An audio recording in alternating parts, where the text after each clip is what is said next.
Hello, we are here in our Rehoboth Beach Brewpub, the birthplace of Dogfish Head. We opened here in 1995 as the smallest commercial brewery in the country in that era, and that's because we started with a system that originally was mostly designed for home brewing use, which is the Sabco Nano-Magic, is what we started on. And it was an awesome way to get into business, allowed us to do some R&D, but the beer industry is really developing, and the craft segment in particular is exploding. There's literally a brewery opening every day in America right now. And I wrote a book called Brewing Up a Business that tells of our early startup years at Dogfish Head, and I now get at least one email a week, and have for years, from people saying, hey dude, I'm going to follow my dreams, I'm opening a brewery just like you, and I'm opening it with a half-barrel system just like you did.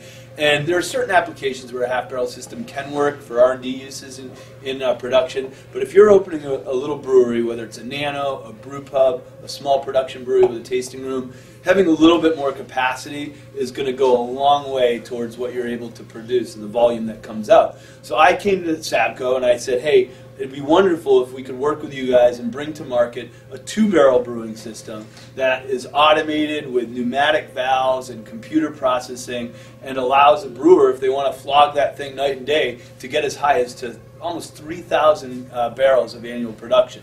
So once we did that, I started involving folks from our side. Our brewmaster, Tim, really kind of led the charge on the technical side of Dogfish Head's contribution to the Nano-Magic, which is what we need. Tim, you know, you've been brewing thousands of barrels of beer, sometimes a day, in your profession as a brewer. You know, what was the biggest mash tun that you ever worked with? The biggest mash tun that I've ever worked with is 600 barrels. A 600-barrel mash tun. So now we're working with a 2-barrel mash tun, but the goal is to take it from a home brewing system to a production brewing system.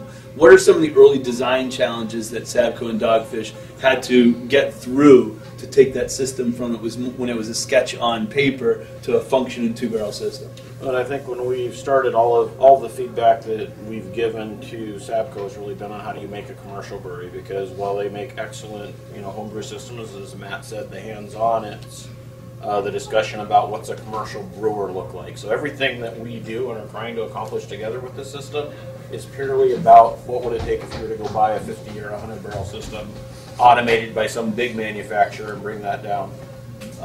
It's been everything from temperature control of the mash system and how we heat to get the proper ramp rates, even to boil control, from where the initial concept was to where we're at today, which is, one was a pulsing to now it's a continuous steam on that's very finely controlled, is extremely different, but it's proven very good for great tube formation, hot break, and we've talked about some more tweaks too. The more we learn on this system, and that's the interesting part, the more feedback we can keep providing, and then the better the system will get before it does finally get rolled out commercially to anybody. So it's, like I said, our goal is, and my goal for feedback is always to make this a commercial brewery. So if you ever step foot from a 2-barrel nano to that, well, it may be programmed with more automation, more complication. The functionality is almost exactly the same as you get on a 10 or a 15 or a 20-barrel system. So we're working on that, and it's been kind of fun. And I don't know, hopefully Matt's learned something, because I know we talk a lot about automation. This is kind of what happened with the Nano-Magic system. It has really literally evolved because of the feedback from all of the customers that we've had, and many of these customers are now commercial professionals who are looking for the system, not for their garage, but more as a pilot system in their laboratories. Nano-Magic has come a long way in sophistication and temperature control. Matt has done a marvelous job in keeping the cutting edge features about it grow with the system through the years. It's a whole bunch better than it certainly was back when you took the barrels and did your magic. Second generation, a little bit more robust mash screen. Sure. That made an improvement. Some of my favorite features on Nano that I think are going to, small scale commercial brewers are going to really dig is there's a steam control right on the side of the kettle. So you can dial that in from there. You don't have to go back to the computer screen and be touching buttons. That's one feature that, as we all know as brewers, getting that boil is a very sensitive moment in time, and you can really get it exact while you're standing there looking at the boil. The other one that I love, I recently ruptured some discs in my spine, probably from carrying half-barrel kegs for the first year I was open. The lawsuit's still pending. I'm sure that. No. But basically, pretty soon I'm going to get a titanium, spine like Wolverine. But until I do, Iron. What I love about this system is there's no shoveling. And when a brewer says, "Oh, there's no shoveling," that means there's probably rakes that you can reverse in the mash tun or a manway in the front that you pull the stuff out. Actually, it's simpler than that.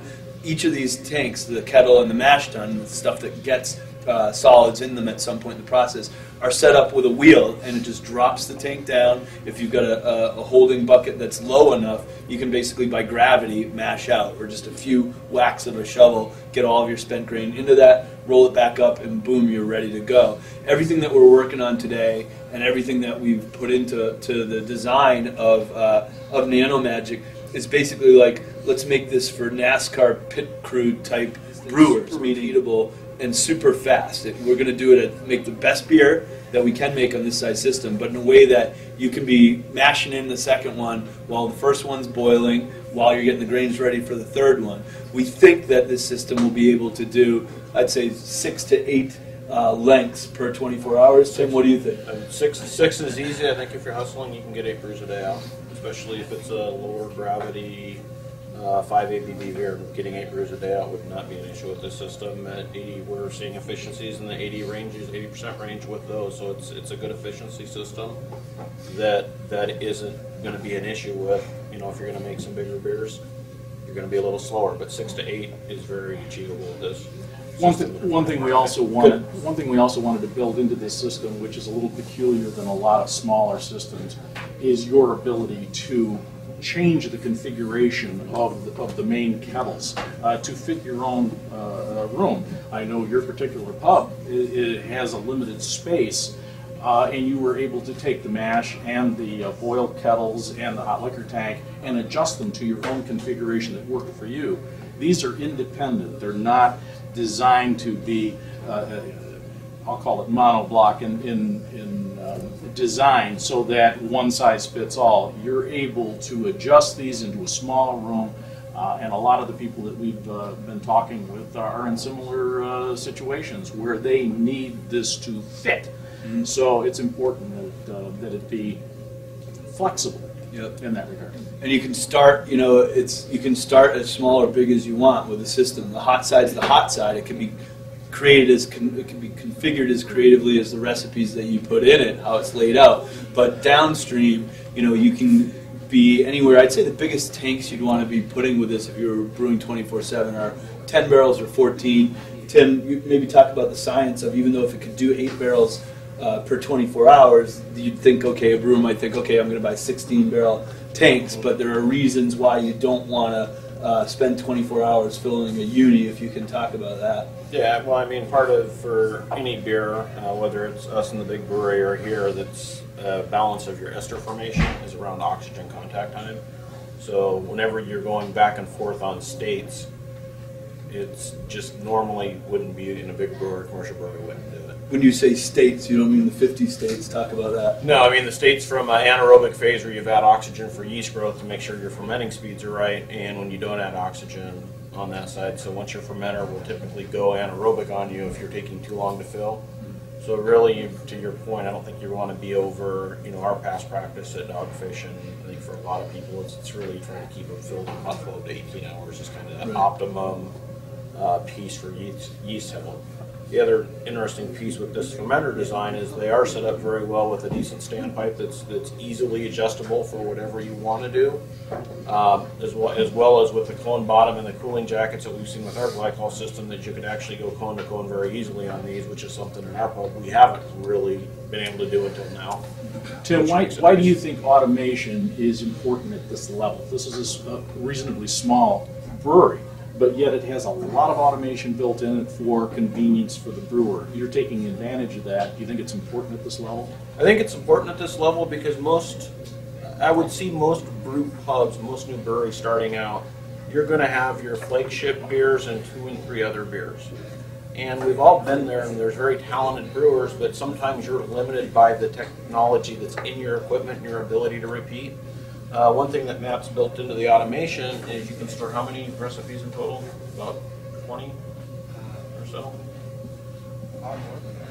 So you can store your flagship. So if you've got your 6 beers that you make all the time, into Sam's point of you really want to push the system, so one person isn't going to work 24 hours a day, 5 days a week, that's going to be 3 people.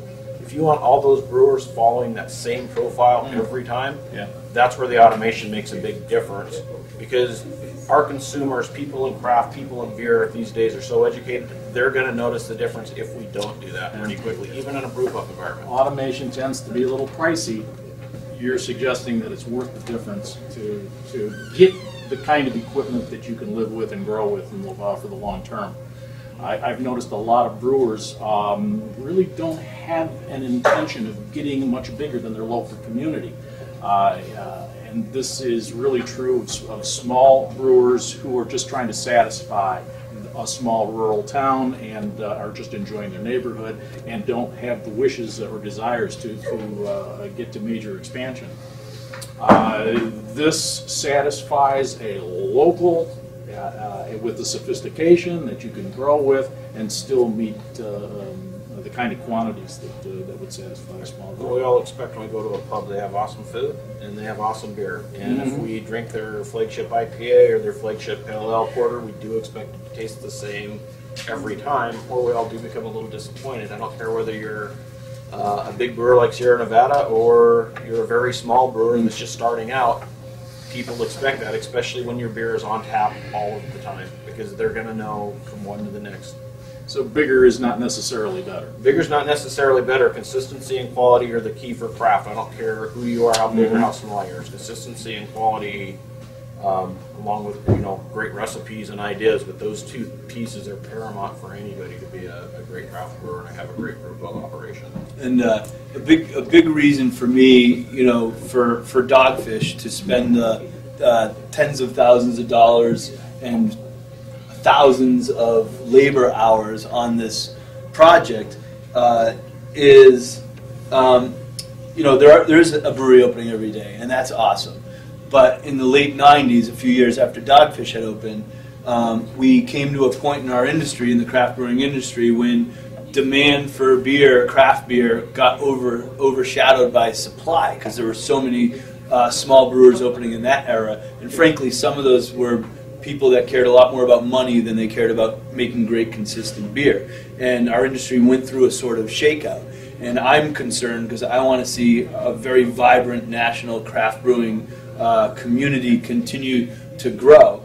So the difference between the late 90s shakeout and where we're at right now with a brewery opening every day has to be that the craft brewers really step up and make consistent quality beer, like Tim said. So for us, we wanted to build a system that, frankly, Dogfish has no financial reward for our investment here. I struck a crappy deal intentionally with Bob. What do you mean? It's expensive. Dogfish gets $1 from every system, nano system that Sabco builds, because we want this to be this altruistic good thing. Right? In 1 year, it'll cost Bob more to ship that $1 because postage should be $1 too for the $1 he's sending us. I guess I would call that passion. Yes.